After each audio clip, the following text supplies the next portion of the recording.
Muito boa noite, ouvintes. Hoje nós estamos aqui com mais um episódio do nosso podcast Aprendi Direito. Eu sou o Matheus, apresentador, e hoje eu vou estar aqui com vocês, juntamente com meu colega Jonathan e o João Vitor, que vão trazer um assunto muito pertinente, que é uma técnica de interrogação americana que se difundiu muito aí no mundo. Jonathan, fala mais um pouco pra gente aí a respeito um pouco dessa técnica aí. Certo, Matheus. Muito boa noite a você, muito boa noite ao João Vitor. Boa noite a nossos ouvintes. Quero agradecer desde já o convite que me foi feito para estar aqui hoje. Enfim, Matheus, a pauta de hoje vai ser essa técnica de interrogatório tão repercutida, tão utilizada em alguns tempos, que ela é decorrente dos tempos até mesmo da Inquisição, e ela foi usada como uma técnica coercitiva no caso que a gente vai abordar daqui a uns instantes. Meu colega João Vitor irá explanar direitinho como essa técnica coercitiva foi usada. Com você, João Vitor. Pessoal, inicialmente eu quero dar meu bom dia, boa tarde, boa noite a todos que estão escutando esse podcast, a todos os ouvintes, e também aqui saudar meu amigo Jonathan e meu amigo Matheus, que são meus colegas aqui de podcast, e dizer que hoje a gente vai falar sobre um tema muito interessante, muito legal, que acredito que muita gente não conheça, então é sempre bom estar trazendo novas informações. Inclusive eu mesmo não conhecia, né? O Matheus trouxe esse artigo pra gente e eu dei uma olhada e gostei muito, e a gente decidiu trazer isso como pauta para o podcast, que é o método Hyde, né? Ou seja, essas considerações sobre a confissão e o método Hyde aplicado na investigação criminal. Nós vamos estudar basicamente aqui esse método, nós vamos expor esse método sobre a perspectiva do caso dos 5 do Central Park, e não por simples e mera ilustração. Esse realmente é o caso mais famoso em que o método Hyde foi aplicado. Ou seja, realmente esse caso existiu, o 5 do Central Park existiu, esse caso. E o método Hyde foi sim aplicado nele pelos policiais que interrogaram os meninos. Eu acredito aqui que já seja de conhecimento de todos os ouvintes o caso do 5 do Central Park, que é um caso mundialmente conhecido no âmbito jurídico, da grande injustiça e de como uma falsa confissão pode causar injustiças, que foi o que aconteceu com 5 meninos que estavam no Central Park na noite do dia 19 de abril de 1979, quando Trisha Meili foi estuprada, brutalmente agredida e largada em estado de quase morte, né, inclusive com vestígios de sêmen nela, e que os policiais inicialmente não acusaram os meninos, mas que depois pegaram esses meninos que antes eram testemunhas e passaram a investigá-los e tratá-los até como hipótese inicial de acusados. Mesmo sob incompatibilidades, né? Ou seja, o DNA não batia com nenhum dos meninos, o DNA do sêmen não batia com nenhum dos meninos, os horários que eles estavam em determinados lugares não batiam com os meninos, mas os policiais fizeram com que esse horário batesse, né? Ou seja, hoje existe uma série, Olhos que Condenam, que a gente pode ver muito bem o que acontece no caso todo, né? Ou seja, como é feito o interrogatório, como é feito a persuasão pela polícia, como é que a polícia elabora um falso testemunho, porque não foram os meninos que deram um falso testemunho por livre e espontânea vontade, né? Porque, como a gente vai ver, até existe um falso testemunho voluntário, mas eles não deram esse falso testemunho voluntário, eles deram esse falso testemunho involuntário sobre pressão psicológica, sobre coerção, sobre persuasão, e eles realmente não fizeram um crime. Ou seja, como foi que a polícia, essa série é muito interessante porque mostra como a polícia agiu, por exemplo, tem uma cena muito interessante da série de que os horários não estão batendo, né? Então eles dizem, é só a gente trocar aqui o horário que agora dá certo, né? Enfim, é muito interessante essa série e essa questão, porque ela não aborda só o falso testemunho e a condenação por injustiça. Ela aborda racismo e aborda muitos outros temas sociais muito abrangentes. Hoje a gente não vai aqui necessariamente se reter ao racismo, mas a gente vai estudar esse método investigativo, né, que se aplica na investigação criminal, que é o método Hyde. E quando ele não necessariamente se aplica, são versões subelementares dele, né, por exemplo dizer isso. Por exemplo, o mais conhecido dessa aplicação do método Hyde é nos Estados Unidos, mas no Brasil, em algumas polícias civis estaduais e em algumas doutrinas de polícia, a gente encontra esse método sendo citado, ou se não ele, a gente encontra, como eu bem disse aqui, subelementos, né, subdivisões que a dele se derivam. Enfim, eu basicamente expliquei um pouquinho do que foi o caso, né. Em 2002 teve o desfecho, quando Matias Reis, realmente o estuprador, ele confessou o crime, as amostras de DNA realmente bateram, e os meninos foram soltos, e enfim, mas até o governo quis indenizar eles, mas é muito difícil, né, a pessoa perder um dos principais direitos fundamentais, que é a sua liberdade, não tem dinheiro nenhum que retome isso, não tem como um dinheiro, seja a sua quantia, retomar uma parte da vida desses meninos, né. Enfim, não só isso, né, as consequências que se surgiu depois que esses meninos foram presos, né, ou seja, dificuldades em arrumar emprego, dificuldades em se realocar na sociedade, olhares preconceituosos pela sociedade que foram muito divulgados pela mídia, né, de forma difamatória, e infelizmente mesmo com a divulgação de que não foram eles que cometeram o crime, ainda tem muita gente que pensa o contrário, infelizmente.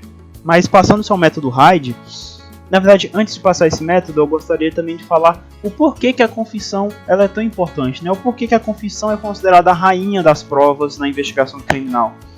E isso vem bem desde lá dos tempos de inquisidor e inquirido, né? Ou seja, do sujeito de conhecimento e do objeto do conhecimento. O inquisidor, ele torturava, ele fazia de tudo para que chegasse a veritas, para que esse sujeito torturado, ele desse a veritas ao inquisidor, ou seja, para que ele desse sua confissão.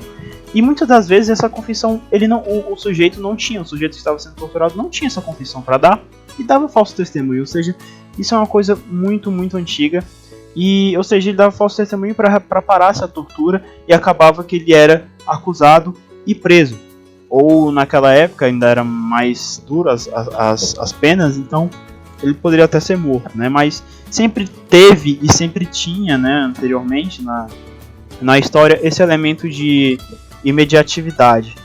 E a gente vê isso muito na série com os jovens. Os jovens são muito suscetíveis à persuasão e muitos por serem imediatistas, ou seja, a gente vê isso muito bem na série quando os policiais, né, eles ameaçam os meninos, mas surge um policial ali que se denomina bonzinho, que vai ajudar os meninos, e ele chega assim com a ideia de que, você conta a história dessa forma, você incrimina esse menino aqui que você não conhece, e você vai pra casa, né? Ele dá esse recurso, você vai pra casa se você fizer isso.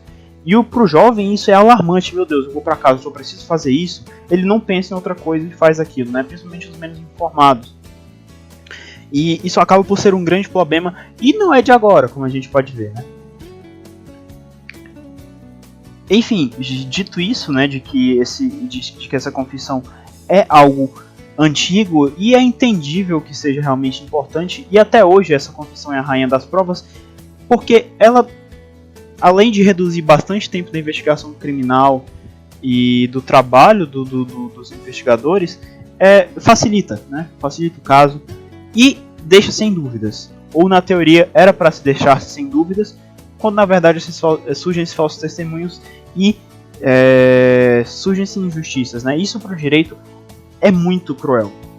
O direito se busca fazer justiça, né? Se busca organizar a sociedade, ou seja, punindo aqueles que descumprem e de certa forma descontrolam a sociedade, né?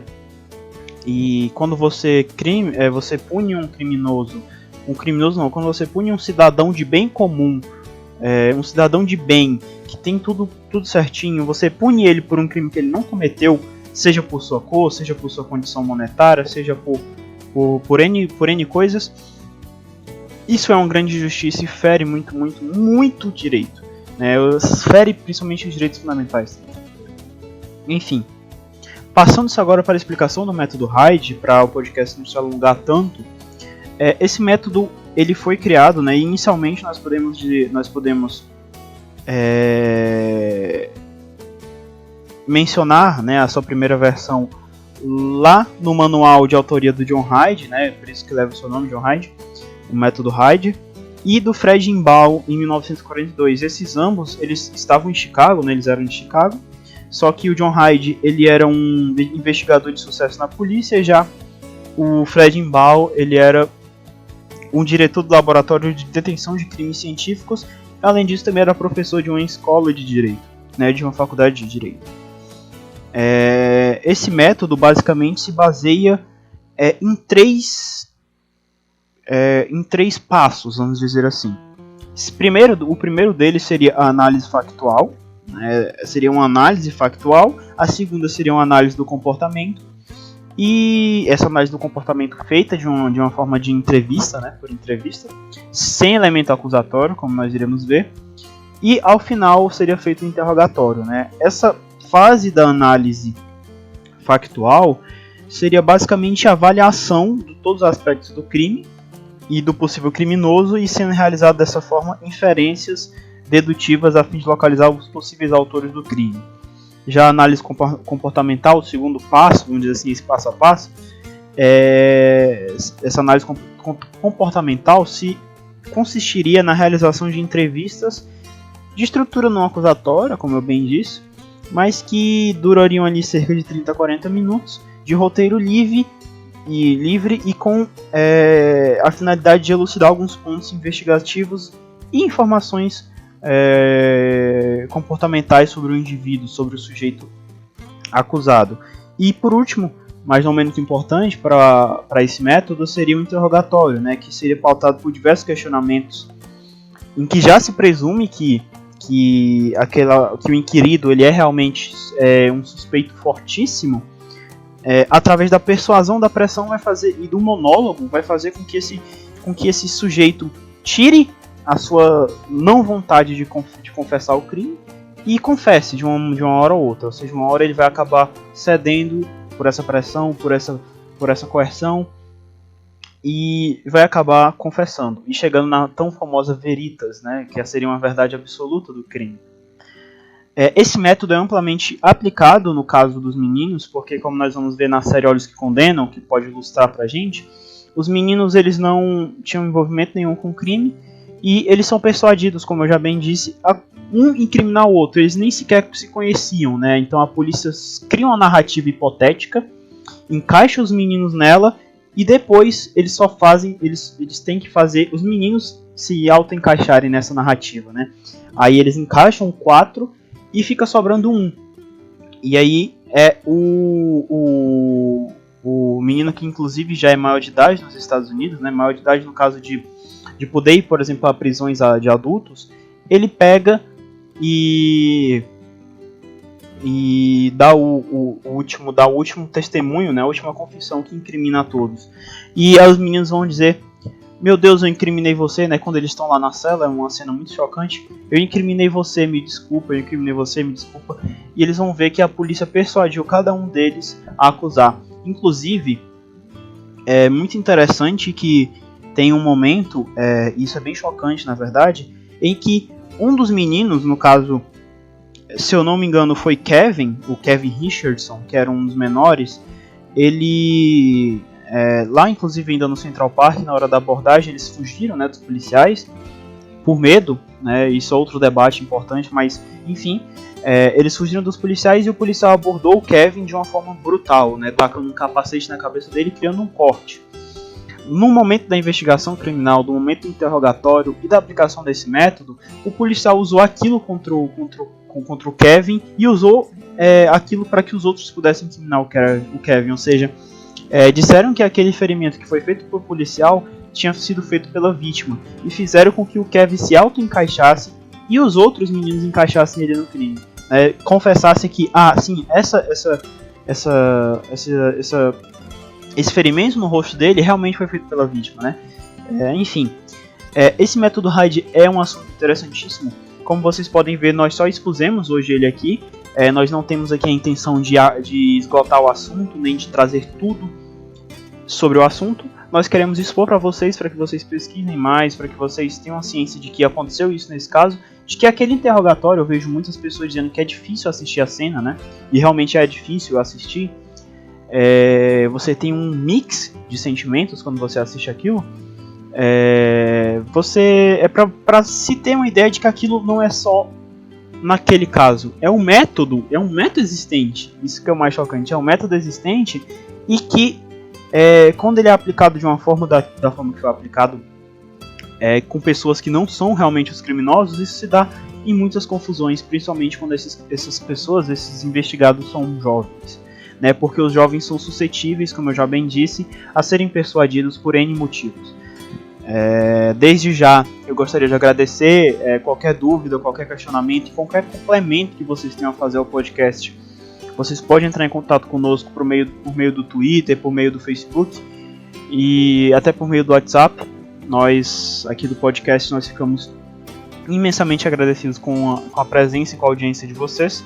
E é isso mesmo que a gente queria dizer aqui, né? Queria apresentar o método para vocês, queria relacionar com o caso do 5 do Central Park, mas não esgotar esse assunto. Nós gostaríamos que vocês pesquisassem, que vocês entendessem um pouco mais o que é e quais métodos que hoje existem que se derivaram desse método, inclusive no nosso país. Porque, como nós vamos poder ver, em algumas academias de polícias, principalmente da Polícia Civil Estadual, por exemplo, com a polícia do Civil do Mato Grosso do Sul, ou até mesmo em Manuel de Pé, ou Manuel é complicado, né? Manual de Peças e Práticas da Atividade Policial, como o de autoria do Paulo Reyer, e também do Felipe Pereira de Mello e do José César de Bittencourt, a gente vai ver que esse método ainda é existente e ainda é estudado por aqueles que praticam a investigação criminal, né? Aqui eu não estou querendo dizer que esse método ele é impróprio, né? Eu estou querendo dizer que a aplicação exacerbada dele, tão somente dele, da forma com que você atuando com uma pressão psicológica exacerbada, com uma coerção exacerbada e induzindo a pessoa a dar falso testemunho, isso não é a aplicação exata do método, né? Não foi necessariamente para isso que ele foi feito. Ele realmente foi feito para que o suspeito confesse uma hora ou outra, mas não um suspeito fajuto, né? Um suspeito de verdade que realmente tenha cometido o crime. Desde já, novamente aqui agradeço a audiência de todos e só entrar em contato conosco. Eu queria aqui também dar minhas saudações finais aqui aos meus amigos novamente, ao Jonathan e ao Matheus, e dizer que é sempre uma honra estar aqui ao lado deles para apresentar sempre um podcast muito legal, que é legal pra gente fazer e legal, acredito que também seja legal para quem nos escuta, saber um pouco do que a gente pensa, do que a gente pesquisa, do que a gente estuda enquanto discentes do curso de Direito, trazendo temas não só ligados diretamente ao direito, mas como temas esse, que não necessariamente é um tema ligado ao direito, de forma direta, mas que está ali à margem, vamos dizer assim, na periferia ali, que se liga ao direito. Então, desde já, muito obrigado e agradeço pela audiência de todos. Tenham um bom dia, uma boa noite ou uma boa tarde. Certo, João Vitor, foi muito interessante a sua explicação. É sempre bom nós conhecermos tais conteúdos. E por enquanto é isso. Boa noite a você, boa noite ao Matheus. Boa noite, Jonathan, boa noite, João Vitor. Realmente foi um momento muito esclarecedor desse assunto. E se você quiser continuar por dentro de mais assuntos do direito e afins, fique ligado nos próximos episódios do nosso podcast Aprendi Direito. Boa noite.